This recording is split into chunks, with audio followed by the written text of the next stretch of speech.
తిరుచానూరు శ్రీ పద్మావతి అమ్మవారి ఆలయంలో 3 రోజుల పాటు జరిగిన పవిత్రోత్సవాలు బుధవారం మహాపూర్ణహుతితో ముగిశాయి. ఉత్సవాల్లో భాగంగా చివరి రోజు ఆలయంలో విశేష పూజా కార్యక్రమాలు నిర్వహించారు. ఉదయం 11 నుంచి మధ్యాహ్నం 12:30 వరకు శాస్త్రోక్తంగా మహాపూర్ణాహుతి, శాంతి హోమం, కుంభప్రోక్షణ నివేదన నిర్వహించారు. ఈ కార్యక్రమంలో టీటీడీ ఈవో శ్యామలరావు దంపతులు పాల్గొన్నారు. మధ్యాహ్నం 3 గంటల నుంచి సాయంత్రం 5 గంటల వరకు శ్రీకృష్ణ స్వామి ముఖమండపంలో అమ్మవారితో పాటు శ్రీ సుదర్శన చక్ర తాళ్వార్కు శాస్త్రోక్తంగా స్నపన తిరుమంజనం నిర్వహించారు.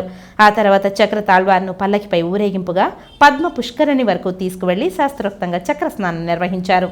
సాయంత్రం 6:30 నుంచి రాత్రి 9 గంటల వరకు శ్రీకృష్ణ స్వామివారు, శ్రీ సుందర రాజస్వామివారు, శ్రీ పద్మావతి అమ్మవారు తిరుమాడా వీధుల్లో విహరించి భక్తులకు కనువిందు చేశారు.